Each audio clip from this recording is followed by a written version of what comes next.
Another day off, another day claiming benefits. Having my morning breakfast cig, and overall I'm just relaxing. Enjoy work.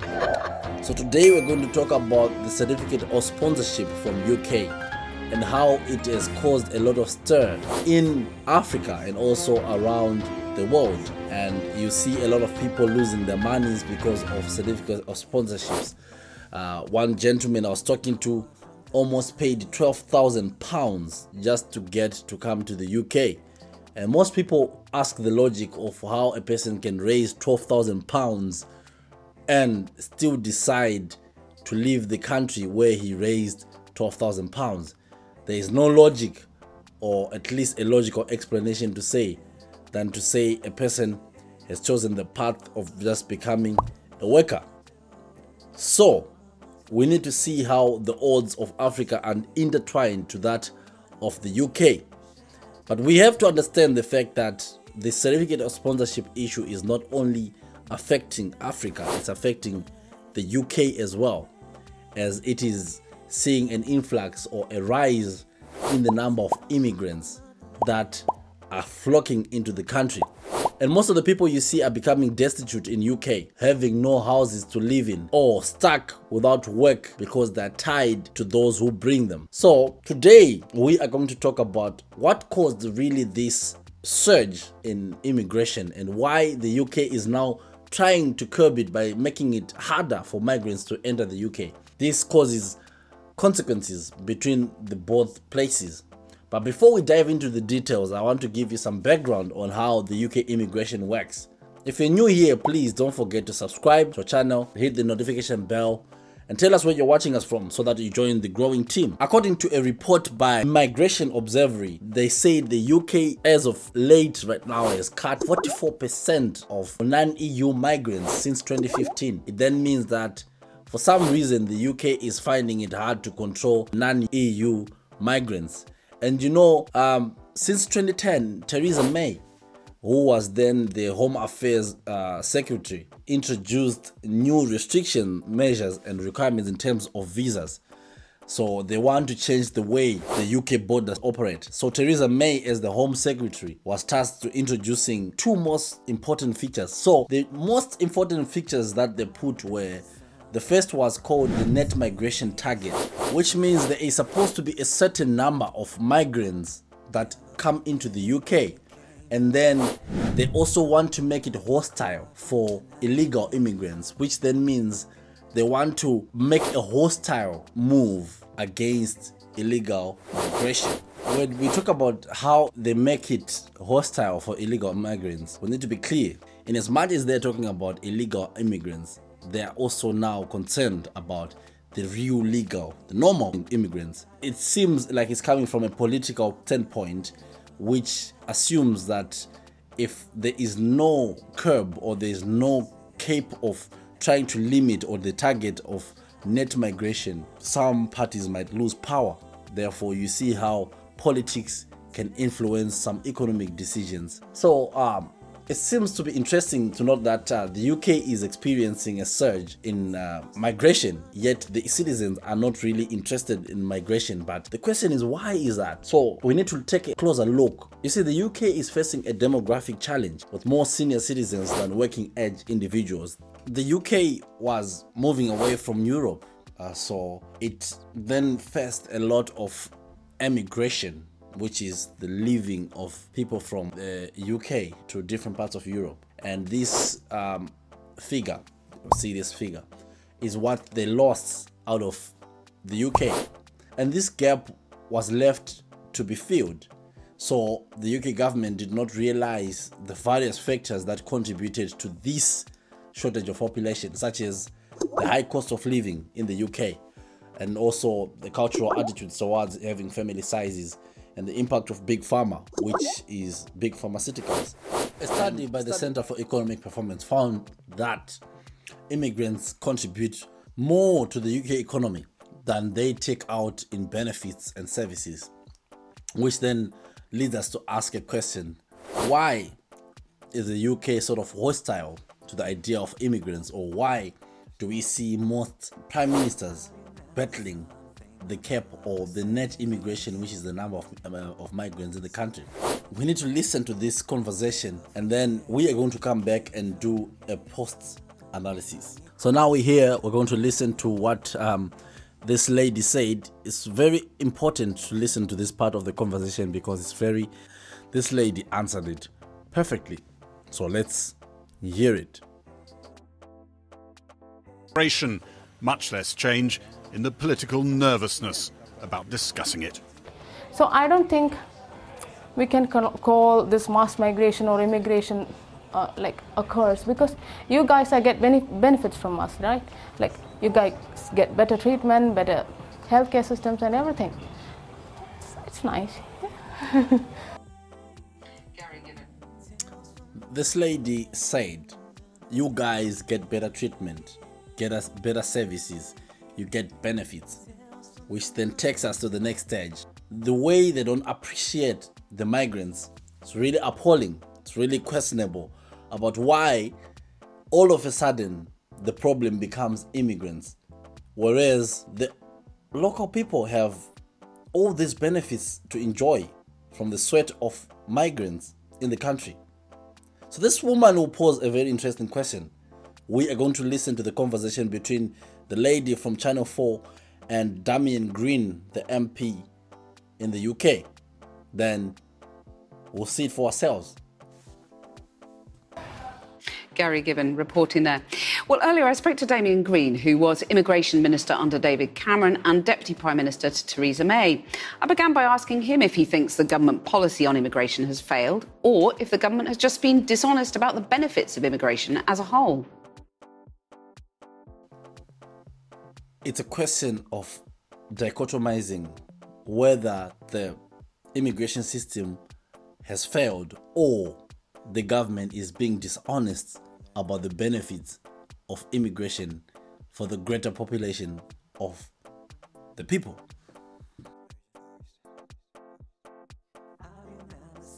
I don't think either. I think, there are clearly some special factors behind a net migration figure of more than 600,000, which is clearly too high. It's not sustainable in the long run. Some of them are Ukraine, obviously, Hong Kong, we've offered a lot of visas to.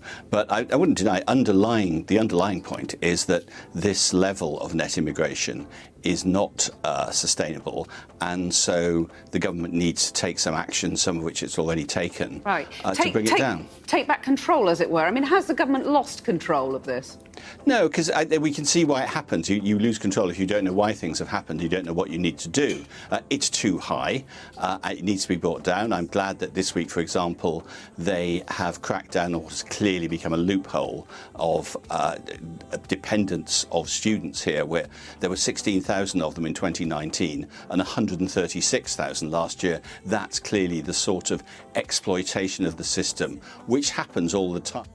So, Damian Green says it's an exploitation of the system because in 2019 we had dependents of students who came into the UK who were 16,000 then in 2019, and now there are 167 in 2022. That's huge. It's really huge though. But then he uses a term, exploiting the system. How do you exploit a system that has been set in place by the government of the day? Doesn't make sense. If you are a government and you allow a certain policy, you have to live by it, because these people are not coming because they are not dependents of these people. They're coming because the toll or the bar of the students has risen, and therefore each and every student has their own dependence, unless if we're talking about other dependents like kids and etc. But this shows that the man is missing the point. The point is that the government was supposed to look at what's happening and take charge, because it's the government that's supposed to work on these things. Let's listen. Every time you open a new visa route, somebody will find a way to expand and, as I say, exploit it. That's happened. They've cracked down on that. There will be others to come, I've no doubt. But part of the role of the Home Office in this is ceaseless vigilance to see which routes are being exploited and then cracking down on them. But that's... I don't know, but I feel like the word exploited is overused by this man, but then is it really genuine to call it exploitation? Because to be quite honest with you, if the government has set a framework in place that allows people to bring their dependents, how do you exploit the system by using a framework that has been used, a policy that is promulgated by the government of the day? So how do you then say they're exploiting? The same way they're saying, oh, there's too many migrants that are coming into the UK. But the question is, are you not the ones in December 2020 who opened up the skilled worker route that I'm about to disclose and also discuss about in the next section that we're coming into? So now we're just going to listen to the question by this lady who asks very pertinent questions to the MP. It's only part of the job. But it's puzzling, isn't it? Because it's non-EU countries that are driving the rise, and that's something that the government has had control of all along, before Brexit and after. It's chosen not to exert that control, which brings me back to my point on honesty. Is it not the case that these levels, or similar, of mass migration holds up the economy? I think there's a good underlying point there that actually this is nothing to do with. Right.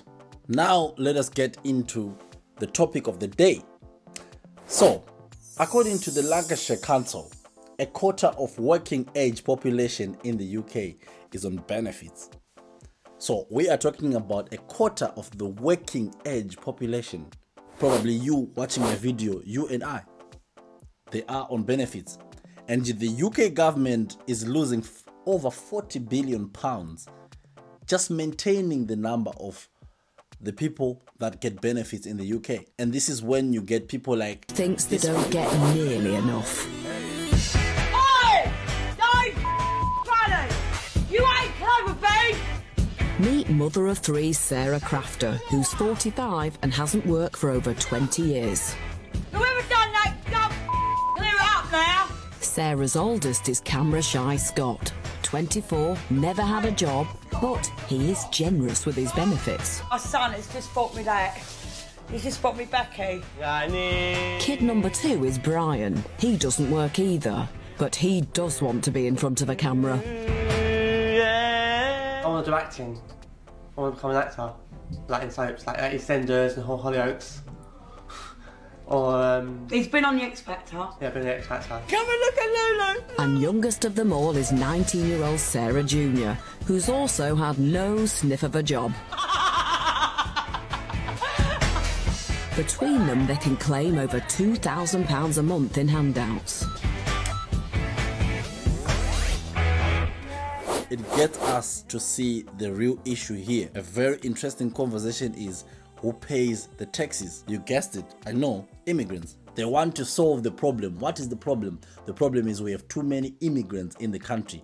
Yes, we agree, but the question is, are you trying to solve the immigrant problem, or you're solving the economic problems that we have? Because in as much as we are concerned about this, immigrants are not the problem. Immigrants are the solution to the problem. I find it so interesting that you find people going outside feeding the homeless. If you call them the homeless, then why are you feeding them? Why can't you just find shelter for them? Because as far as I'm concerned, the problem is being homeless. This is exactly what the UK government is doing. They're going after people who are the solution to the problem, because we're talking about a quarter of their population that is just getting handouts from the government. Instead of looking at how they're going to curb that era, they are looking at those who come from war-torn countries or countries with economic doldrums that need solving. So they always become victims, either sides. Done.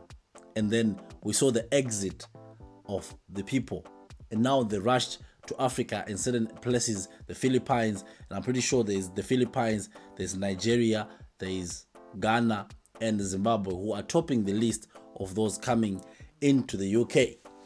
So how does the UK attract skilled workers after finding all these things? Here's the part you need to understand. The United Kingdom, knowing that there is shortage of labor, and when you visit the website of the UK government, they have the shortage occupation list, SLL. These are what they call skilled worker roles. They were introduced in December 2020. So from here, the real story begins. It starts with what they call the certificate of sponsorship. This certificate of sponsorship does not only come willy-nilly. You need to apply a job on the website of a company you choose. Then the job that you apply has to be having a sponsorship license, which then is linked to your certificate of sponsorship. So this is just amongst other requirements they want. They will also require you to have the ability to speak in English. As of today, as I'm recording this video, this document is a golden ticket connecting skilled workers with certified licensed UK employers. So the COSs have become one of the most expensive documents in Africa. Some are losing thousands of money to get to the UK, and some are being scammed. They are given fake certificate of sponsorships. Some are given real certificate of sponsorship, but there's no work in the UK. And these are the realities that are happening. You have a lot of immigrants restricted by the system to work elsewhere, but to the sponsor, and then they get here and they're stuck. So some end up realizing that they might have sacrificed all their life savings for a pie in the sky, as they find some of the most excruciating treatments known to humankind in these health and social care sector companies. To be quite honest with you, if there is any sector in the UK that is toxic, it's the health and social sector of the UK. I'm talking about the private sector. It's full of corruption and also a lot of maltreatment of people. If statistics serve me well, the number of African people who are depressed out of these issues are rising daily. But who cares to look at that? Because anyway, the certificates of sponsorship are just assigned by the UK government to bring in people because, well, once you get any problem, you get depressed or you die in a hospital, they will just call another African to come and do the job. That is the reality in the UK, whereby you find the government not really caring about those who are in the UK. All they're looking at is how to cut the number of those who are in the UK. How about those in the UK that are facing the problems with these private companies that get to hire them? So most of the sponsors, though, according to a report, are former immigrants who left their home countries and established businesses in care. And now, since the opportunity of gaining cheap labor from Africa and Asia, they charge thousands of pounds for fellow Africans to come and enjoy the free world, to pop champagne with the cousins and grandchildren of the king. So however there are rules of engagement in this deal, let us bring you to the UK government's audit of contributions. So the government of the UK will make sure that they audit the way you work, which means the hours you work, the extra jobs you do, they will audit. I'll show you this decision of a cancellation of a visa because a student was doing more than 20 hours of an extra job, hence the visa was cancelled, or the indefinite leave to remain, which is the permanent residence in the UK. So the Home Office will also reveal the terms and conditions in financial terms of remuneration of working. Basically, if your working hours annually are meeting your annual wages, for example, one cannot work 40 hours in a week while earning £100. So the Immigration Office also revealed the terms and conditions of the financial terms between the sponsor, who is the employer, and the sponsored. So when they do that, they try to tally the numbers between what they promise on the certificate of sponsorship, which is the annual fee of, or the cap of the money that you're supposed to be paid, and that is supposed to be put vis-a-vis your hours that you have put in the work. So for example, one cannot work 40 hours and get £100 in a week. The Home Office tries to strike a balance on avoiding modern day slavery, at least directly. So when one gets into the UK, they have to meet the contracted threshold of at least 37.5 hours of work in a week, varying with the different companies or contractual terms. So in a way, if you don't meet the demands, your permanent residence will be affected. So we find most cases employers threatening employees that if you don't meet these demands, you'll get deported. And most of the people, because of fear, are drowning into depression because of these issues. You cannot fail to show up at work. You have to show up at work. At least that's what some of the people tell us. The Home Office also limit the skilled worker to a certain job code. So this means if you're going to the UK as a nurse, you can only work as a nurse or in another shortage occupation list, the list that we have said before. The question is, what are the chances of a nurse becoming a biochemist, or what are the chances of a nurse becoming a graphic designer at the same time? It's rare. So at the end of the day, they either get into the same occupation list or nothing at all. Now, here's what the Home Office fails to follow up. I've always said, when the COS document stipulates that you are earning a salary, which in simple terms is a pre-decided and fixed amount of money between an employee and an employer. Rather, 80% if not all of the companies of skilled workers are given 0-hour contracts. This means if you do not work, you do not get paid. So unlike the systems that most of the people who come from afar, whereby you wait for a month for a fixed salary, most of the care jobs do not pay fixed salaries. So what then happens to these people? You've got rent to pay, you've got bills to pay, and you've got money to pay back as loans. Remember, these people are coming with staggering amounts of money invested, 5,000, 8,000 pounds to come to the UK. When you come to the UK, there are no hours, they call them shifts. There are no shifts. Therefore, if there are no shifts, you don't get paid, yet there is rent to pay. So people are thronging from Africa to UK and doing what they call home-based care, which is domiciliary care, which involves one going from one house to another caring for different individuals. The industry is very volatile. We're talking about people who are, in most of them, are near-death situations or near-death conditions. So the most contributing factor to the volatility is that life can be lost, and when life is lost, it means your hourly rates decrease. So if you cannot visit people's homes, you don't get paid. The rate of Africans admitted in hospitals right now, many of them finding hard because they are broke. The Home Office cannot allow them to work any other job except 20 extra hours, which is hardly enough for them to create any sustenance. Therefore, you also have rent. We're talking about 300 plus of money that's needed. Your job is only paying you £10, 40 something per hour, multiplied by the hours you have to work. And if your main employer is not able to give you hours, it means you are broke in the main job. The second job again, you need to only work 20 hours. Tell me how much you need to raise 300 for rent and also send money back home out of that. It then means you're getting something like 250 something pounds. And then 250 something pounds that you have, you cannot pay your rentals. You cannot send money back home to your children. So you're stranded without hours of work, yet with high rentals to pay. Like I said before, most of the people that come from Africa borrow a lot of money because the so-called sponsors would have promised them that if you work 3 months, you'll be able to repay that 5,000 you've given them.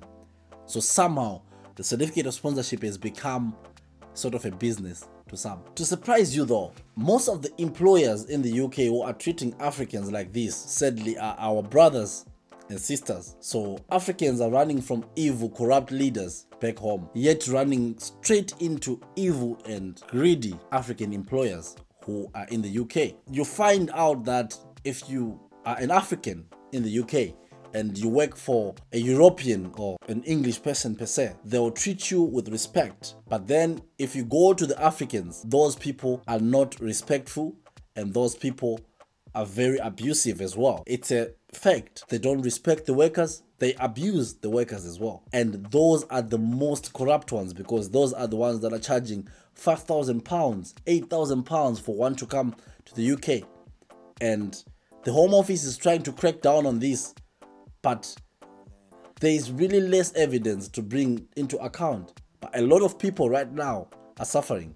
So on a phone call with one of the victims of 6 months of no pay, accrued rentals that were still on demand from the so-called boss, she was constantly told that she should be lucky that she was brought to the UK. So you can imagine this. You are coming from Africa. I'm not saying it's all rosy in Africa, but definitely you had a roof over your head and, well, You would pay rent, of course, I understand. But in a foreign land, you're going there to work, but there's no work. And the rentals in the UK are significantly high. And then you get there, you're expected to send money back home, yet you don't have the money. And then after that, you also need to meet the required threshold of hours by the Home Office of the nation hosting you.